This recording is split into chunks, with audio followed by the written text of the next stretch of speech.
Hey, what's up everybody? MichaelTheArch here, and we're back out here on Call of the Wild today with another weapon information video.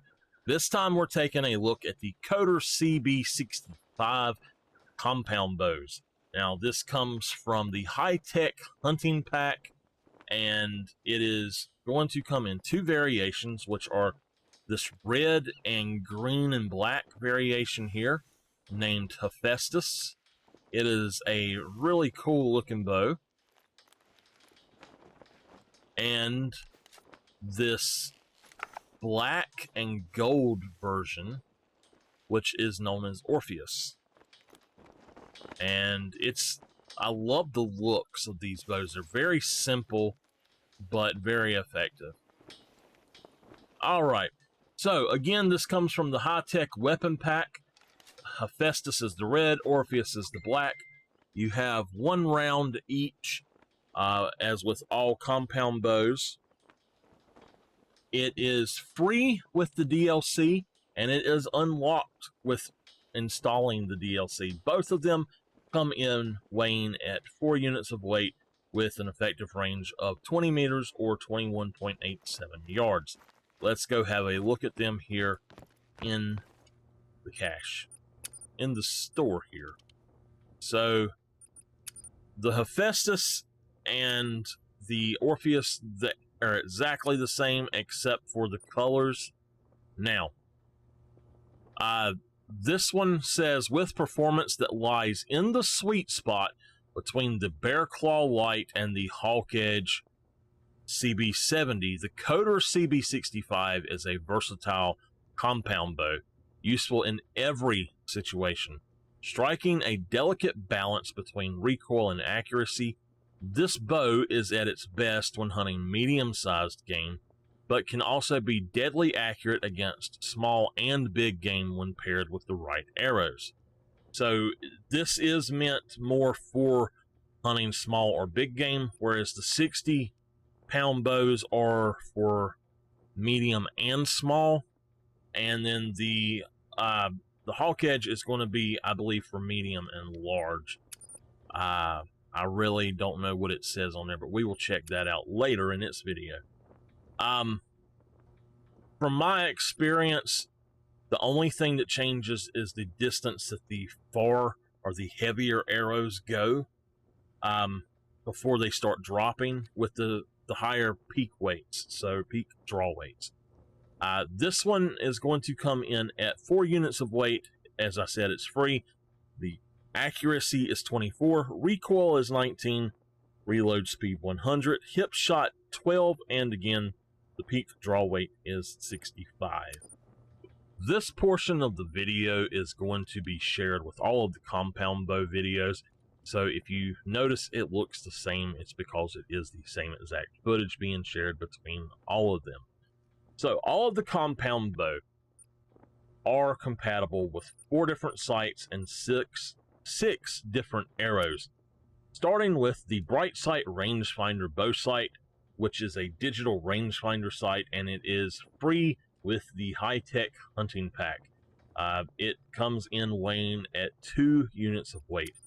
The Bright Sight single pin sight is going to come in at 0.5 units of weight and is 3,000 credits. This is the exact same as the base sight, except for it glows. Then the Swift Mark 3-pin bow sight also comes in at 0.5 units of weight and is 12,000 credits. This is a lot like the 5-pin, with the 3 pins representing the zeroing, 40 yards plus the zeroing if you aim with the bottom pin, and I wouldn't bother at all with the top pin. You're not going to be, unless you're 40 yards zeroed off of it, then you're not really going to want to use that. And then that's going to come in at 12,000 credits if I didn't say it. The Swift Mark 5-pin bow sight, coming in at 0.5 units of weight, is going to run you 24,000 credits, and it has 5 pins, which each of them will be, the orange in the middle is going to be the zeroing, 20 yards below or above, and then 40 yards below or above are the outer beam.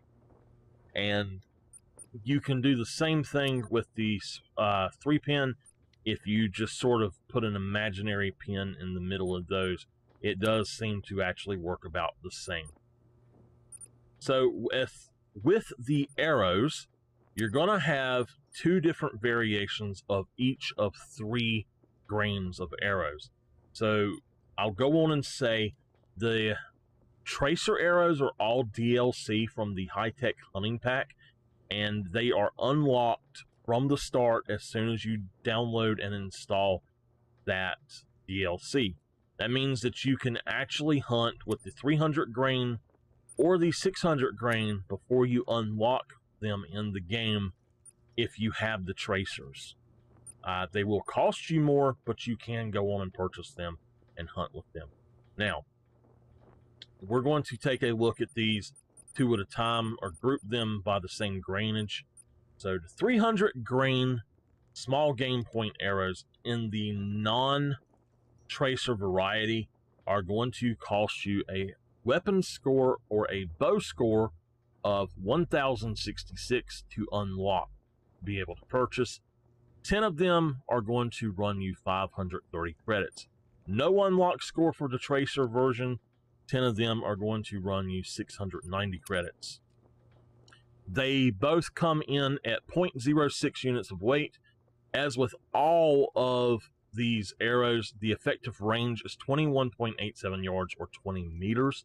The expansion, as with all of them, is also going to be 0. Now, with the 300 grain, penetration is 10, and the recommended classes is 1 to 2. Moving down to the 420 grain broadhead arrow, these are unlocked at the start of the game. They are going to run you 700 credits for 10 of them in the non-tracers, and the tracer version will be 910 credits for 10 of them. Now, these are going to come in weighing at 0.07 weight, with the penetration 50 and the recommended class 2 to 7. The bears are class 7, so that's the biggest thing you can hunt with this. And then something like the coyotes or jackals or fox are going to be your class 2, or your Siberian musk deer even are going to be your class 2. So the 300 grain is basically for ducks and rabbits. You also hunt geese and turkeys with them, and that's about all you want to hunt with them. For anything bigger than that, go with the 420 grain. Now, if you're on a map and a bear is the biggest thing on the map, the 420 will be fine to take. You don't have to take the 600, but it is going to be much better at the class 7. So, moving on down to the 600 grain, the non-tracer version unlocks at a bow score of 3,554.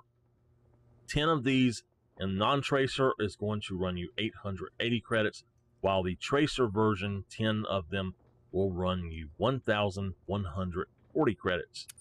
Now, these come in at 0.08 units of weight.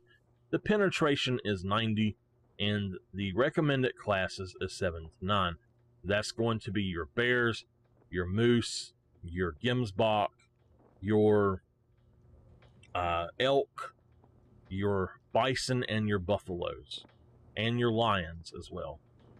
All right. We are out here on the range with the Koter CB-65 bows. The Hephaestus has got 420 grain arrows, and the Orpheus has 600 grain arrows. I am going to skip the 300 grain arrows in this because this bow is actually better for the middle range and not the low range as much, but it is a little bit better than the CB60 bows for the heavier arrows. So 20 yards, 22, 30, 40, 55, 110 at the top of my sight to things like the duck, the black buck, the puma, That's what I'm talking about. So with the 420s, now this does have the bright sight single pin. It's going to shoot dead on pretty much, I think, where I shoot. It looks like it's a little bit lower. To put it at the top of the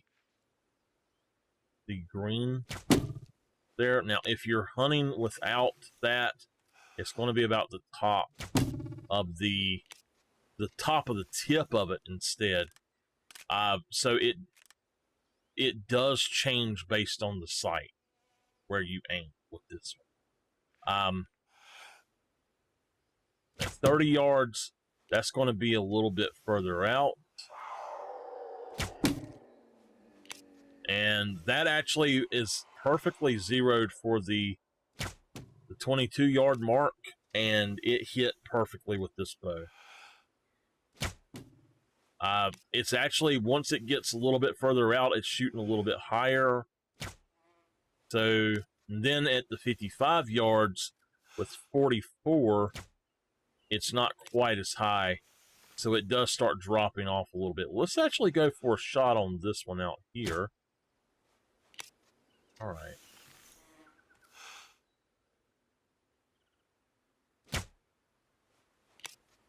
Yeah. We're hitting it somewhere, but I'm just not sure where. It's very strange how that works. But we're going to switch over to Orpheus and use the 600 grain arrows. And it's dead on with the top of the green with that. And with this one, it's dead on with just the top of the pin. So it's very strange how this does when you switch out this sight, but I do much prefer the glowing version. You can just see it a little bit better. Now, anything in the black is a kill shot for me. That did not even hit. Wow. What in the world? Now, these are the 600 grain. It shouldn't be dropping that much. We got a bullseye with it, but wow. All right, let's go for 66 yards. That was mighty far. 66 yards is about dead on with it there, it looks like. All right. Well, that is going to do it for that. And you can see how these work. These are the Koter CB-65 bows in Hephaestus and Orpheus, and that is how they perform out here. One more look at these. I love the bows in this game. I think they're all beautiful. They're just so cool. The way that they're structured and everything, they just look really good. But I will see y'all in the next one. If you like my content, please don't forget to like, subscribe, and comment.